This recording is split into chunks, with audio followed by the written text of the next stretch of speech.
Innanzitutto benvenuti a tutti e riprendiamo il discorso relativo ai consigli pratici e operativi in questa parte conclusiva e vi invitiamo a iscrivervi al canale e attivare la campanella per fruire meglio dei contenuti che verranno.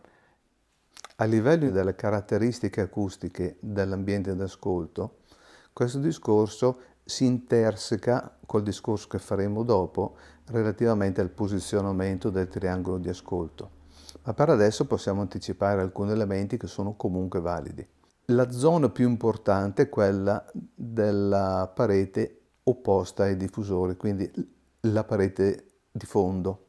La parete di fondo tendenzialmente dovrebbe essere per un 60-70% quasi completamente assorbente, lasciando delle zone magari verticali con una superficie complessiva 30-40% nude o leggermente riflettenti. È altamente sconsigliato, anche se purtroppo molto frequente, contaminare la zona fra i diffusori con lo schermo del televisore o il rack che porta le elettroniche. Può essere funzionalmente molto utile, può essere anche comodo e gratificante vedere l'impianto davanti a noi, ma la zona fra i diffusori, quella che a livello di caratteristiche acustiche è quella forse più delicata. Detto per inciso, se la presenza dello schermo dei televisori fra i diffusori è altamente sconsigliata, personalmente reputo ancora peggiore inserire in quella zona degli elementi di diffrazione acustica, diffusori di Schroeder piuttosto che diffusori di altro genere, ma in quella zona possono risultare veramente drammatici come effetto. Anche se in prima approssimazione si potrebbe pensare che invece possono dare un contributo per disperdere il campo sonoro e migliorare, aumentare l'immagine sonora, vanno a contaminare troppo una zona che è molto importante. Per mia esperienza personale, tutte le volte che ho avuto ascolti con dei diffrattori in quella zona, se è stato possibile, li ho sempre rimossi. Inevitabilmente in un ambiente poi ci saranno presenti porte, finestre e elementi di arredo. Tutto ciò che comporta la presenza di un vetro o di una superficie liscia, specialmente nella zona dietro i diffusori e nelle immediate vicinanze dei diffusori, può essere molto problematica. Se è possibile, consiglio caldamente di utilizzare delle tende molto pesanti, almeno durante l'ascolto. Quindi se avete una vetrata, se avete delle finestre, dotarle di tende che non siano a unico scopo di soddisfare il gusto estetico della moglie. Ecco, trovate un compromesso fra il gusto estetico di vostra moglie e il fatto che sia qualcosa di molto pesante e che vada a assorbire il suono in quell'area. L'area opposta all'ascolto, quindi la parete alle spalle e la zona laterale in prossimità dell'ascoltatore, invece può essere, è utile che sia leggermente diffondente, in modo da creare un campo riverberato in questa zona. Il campo riverberato in questa zona può essere utile nella zona dove ci sono i diffusori per lo scopo che vogliamo raggiungere, è sempre molto critico se non altamente sconsigliato. Per quello che riguarda il trattamento acustico, sarebbe interessante e probabilmente anche molto utile fare una puntata dedicata a questo argomento, perché anche le persone che hanno in qualche modo avvertito l'importanza e l'esigenza di fare questo, in realtà si trovano di fronte a una situazione non chiara da risolvere, nel senso che sul mercato esistono una quantità molto elevata di oggetti il cui scopo dovrebbe essere teoricamente quello di migliorare questa situazione.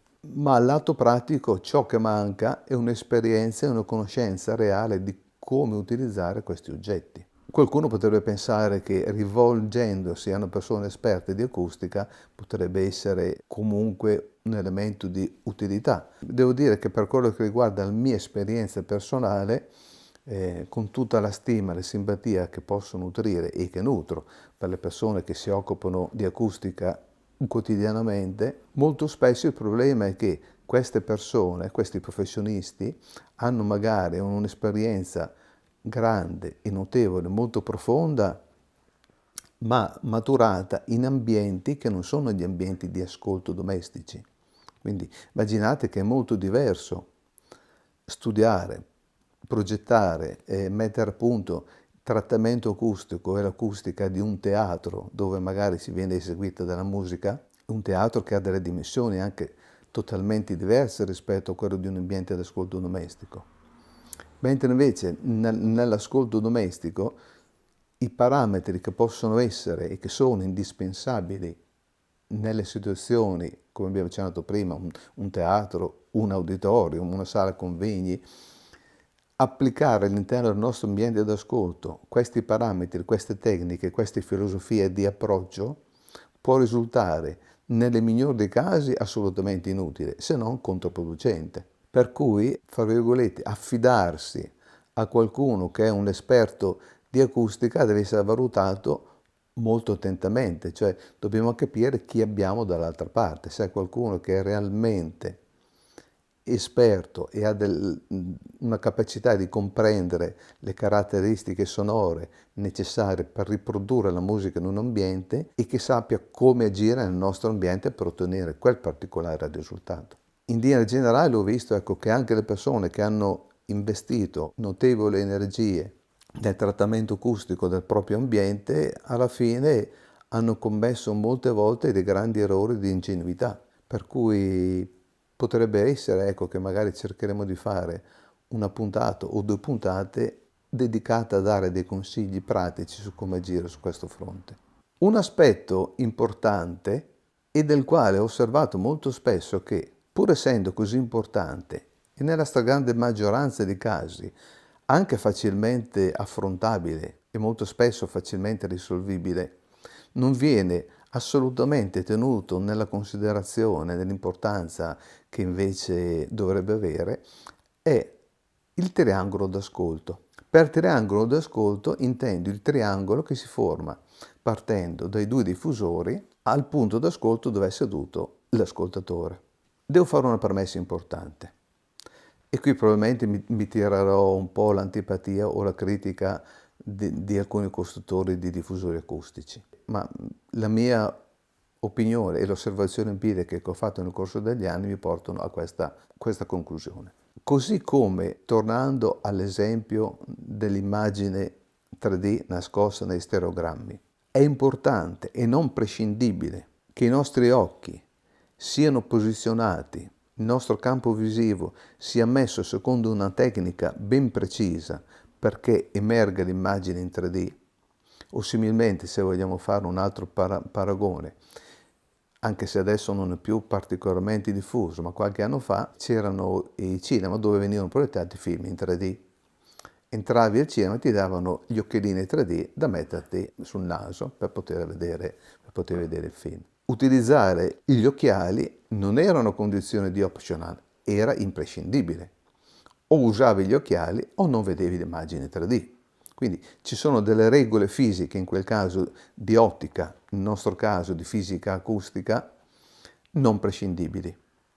Ovvero, l'inganno stereofonico funziona attraverso una ben precisa relazione dei tempi di arrivo fra l'orecchio sinistro e l'orecchio destro, le relazioni di fase che si vengono a creare, posizionati correttamente i microfoni durante la registrazione, attraverso un ascolto con i diffusori posizionati correttamente rispetto al punto d'ascolto, riusciamo a ricreare l'inganno stereofonico di localizzazione delle singole sorgenti.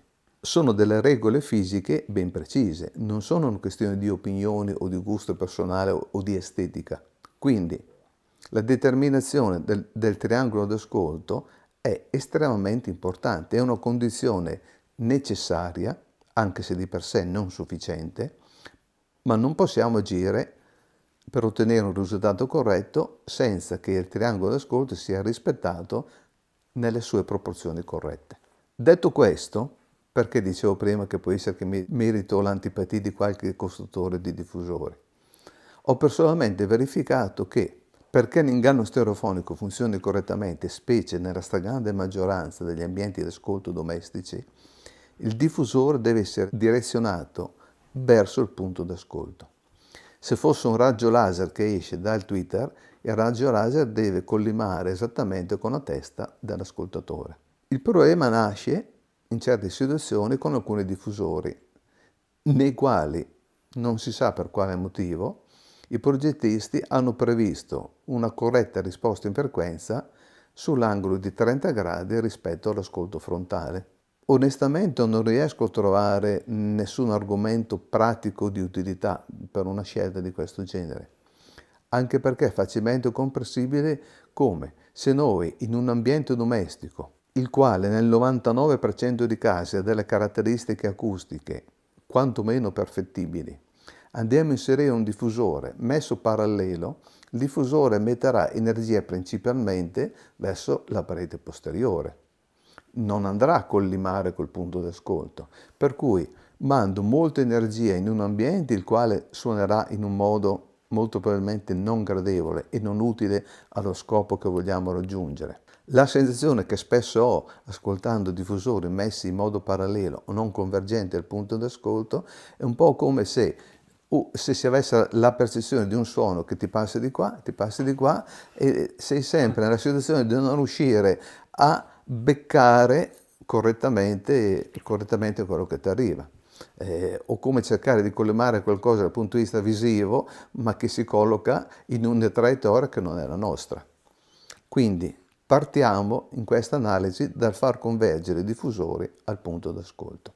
Un altro aspetto che qualche costruttore di diffusori propone è di fare convergere il punto d'ascolto leggermente più avanti o leggermente più indietro. Sono dell'avviso che una volta che nel nostro ambiente abbiamo trovato la situazione ottimale, potrete sperimentare anche voi che non è di nessun vantaggio fare questo, anzi va solo a penalizzare la magia che siamo riusciti a creare, un po' come ritornando all'immagine in 3D degli stereogrammi, una volta che abbiamo posizionato gli occhi correttamente per vedere l'immagine in 3D, non ha nessun senso spostarli rispetto alla posizione di equilibrio. Di base il triangolo d'ascolto corretto è un triangolo equilatero, ovvero se fra un diffusore sinistro e il diffusore destro ci sono 3 metri, possiamo partire avendo la stessa distanza fra il diffusore e il punto d'ascolto, fra l'altro diffusore e il punto d'ascolto, quindi un triangolo dove ogni lato è lungo 3 metri. Non si intende con 3 metri la distanza fra il punto d'ascolto e la ortogonale alla linea congiungente i diffusori. Questo è importante precisarlo perché talvolta si cade in questo errore di considerare la distanza perpendicolare uguale alla distanza che separa i diffusori. Stiamo parlando dei 3 lati del punto d'ascolto. Quindi immaginiamo di avere il nostro ambiente nel quale abbiamo in qualche modo deciso di ascoltare per esempio sul lato più corto. Andiamo a posizionare diffusore, punto d'ascolto, mettiamo 2,50 m di distanza. La prima cosa da fare è spostare tutto questo triangolo verso la parete di fondo o allontanarla fino a che troviamo la situazione ottimale per quello che riguarda le caratteristiche di risposta dell'ambiente nella gamma bassa e medio-bassa, che è la gamma più coinvolta dai fenomeni di risonanza e di posizionamento dei diffusori. Possiamo anche agire in questa prima fase sulla larghezza che separa i diffusori, tenendo conto poi però che se abbiamo una profondità di 5 metri non potremo sicuramente mettere i diffusori troppo lontani per poi avere un triangolo d'ascolto corretto. Ma all'interno di ciò che è il margine di manovra può essere utile sperimentare questo. Chi avrà la pazienza o chi ha avuto modo di farlo in passato si sarà reso conto che anche guardando semplicemente la risposta nella gamma bassa e medio-bassa, spostamenti del diffusore e del punto d'ascolto anche di pochi centimetri, alle volte possono risolvere dei problemi di risonanza o di gamma bassa e medio-bassa non soddisfacente. Quindi, se nel vostro ambiente avete problemi di questo genere, nell'ambito di ciò che vi consente l'ambiente come margine di manovra, provate a spostare il diffusore e il punto d'ascolto di qualche centimetro. Può essere che la situazione cambi in modo anche sorprendente rispetto a questo. Una volta che abbiamo stabilito in prima approssimazione dove il nostro triangolo di ascolto sarà collocato all'interno dell'ambiente, possiamo lavorare di fino per andare a cercare il posizionamento corretto per quello che riguarda la ricostruzione dell'immagine in 3D. Anche in questo caso è estremamente utile avere un disco, un brano musicale con una realizzazione acustica di alta qualità poche sorgenti, ma che siano state registrate già in modo corretto, del quale in qualche modo possiamo essere certi che la loro collocazione nell'ambiente sia corretta. Detto questo, cominciare a sperimentare di spostare il punto d'ascolto. Nella stragrande maggioranza dei casi il punto d'ascolto corretto tende a far diventare il triangolo d'ascolto un triangolo isoscele corto, ovvero avvicinarsi di qualche centimetro verso i diffusori. Si sperimenterà come, esattamente come l'immagine degli stereogrammi o nella messa a fuoco di una macchina fotografica. Si arriva a un punto dove si comincia a vedere che tutte le immagini in 3D cominciano a assumere una precisione di localizzazione e una messa a fuoco. Andando avanti in questo spostamento, questa messa a fuoco poi sparisce, per cui arriviamo a determinare qual è il punto di focalizzazione corretto. Nella stragrande maggioranza dei casi il punto di focalizzazione corretto è dell'ordine di pochi centimetri rispetto al punto ottimale. Quindi stiamo parlando che spostamenti in avanti e indietro di 1-2 centimetri sono immediatamente percepibili. Se siete seduti in modo non corretto, vi verrà spontaneo muovere la testa per trovare il punto di equilibrio. Una volta che avete percepito questo, un po' come con l'immagine in 3D, non avrete dubbi di quale sia la posizione corretta, perché l'ologramma in 3D si staglierà in una maniera così netta e precisa da non lasciarvi dubbio. Se vi rimane il dubbio, vuol dire che o il resto della catena d'ascolto o tutte le azioni di setup, eccetera, eccetera, non sono corrette. In qualche modo, bisogna ritornare a lavorare dall'inizio.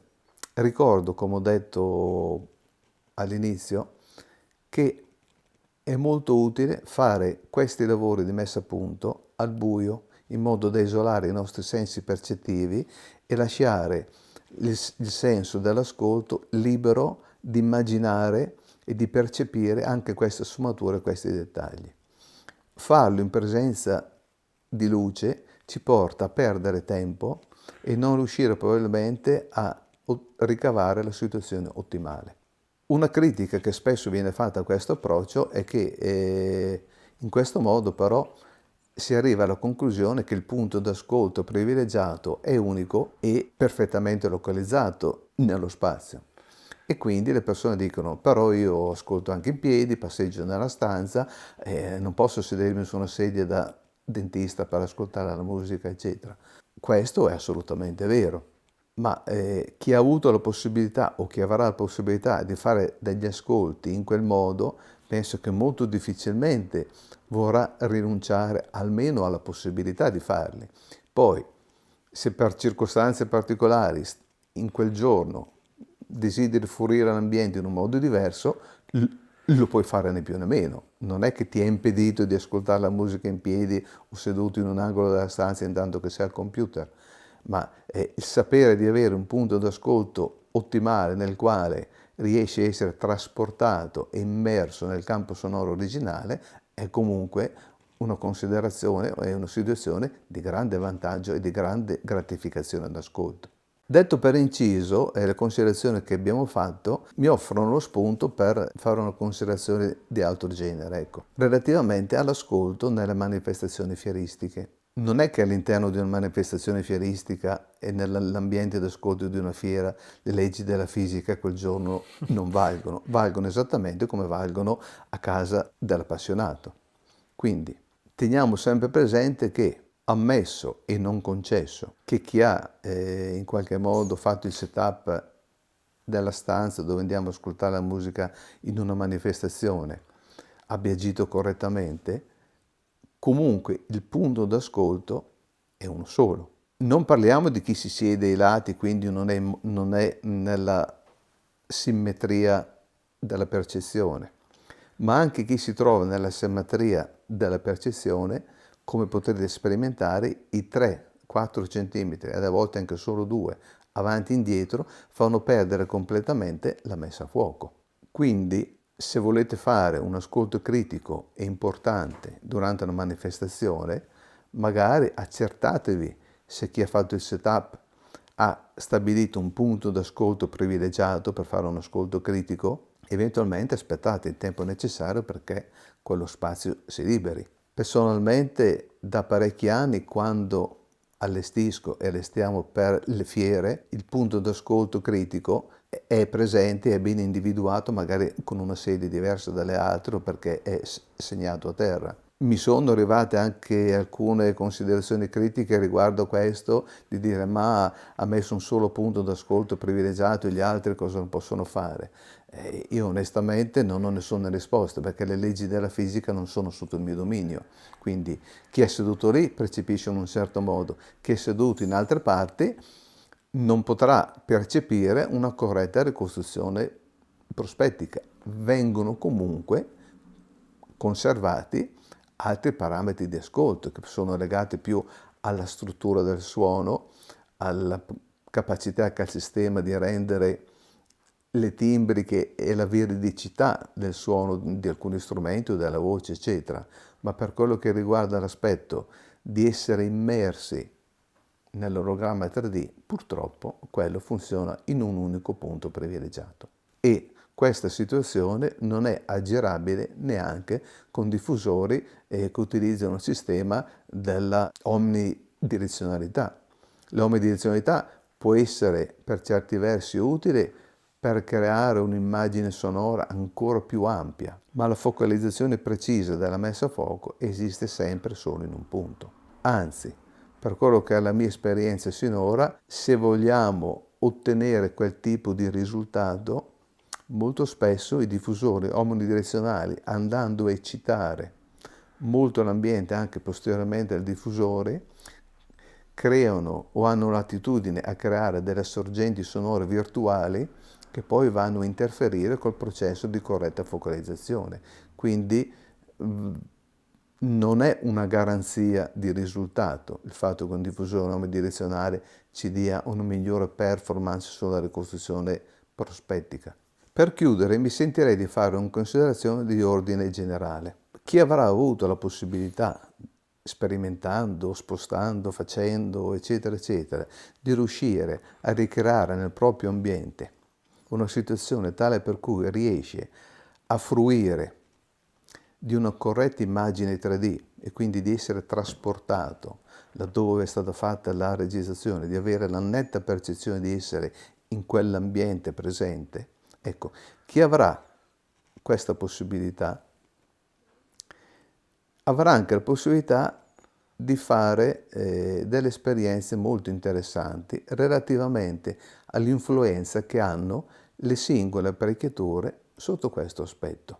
Quindi, se siamo riusciti con la nostra catena d'ascolto X a ottenere questo particolare aspetto, sarà interessante come rifare un po' tutto il cerchio, quindi provare a lavorare sul setup della catena d'ascolto, cambiando magari le fasi di alimentazione, i supporti, eccetera, eccetera, il trattamento acustico e anche cambiando tipo di diffusori, noterà come ci sono dei diffusori che riescono a ricreare questa magia con una grande verosimiglianza e altri diffusori che quasi neanche prendendo le martellate riescono a fare questo compito.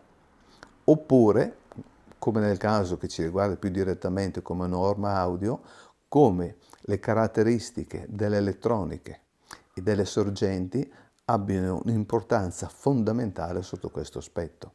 Ad esempio, trovare oggi una sorgente digitale che abbia realmente la capacità di estrarre dal file di origine i contenuti 3D per ricostruire un ologramma realistico e verosimile è molto difficile.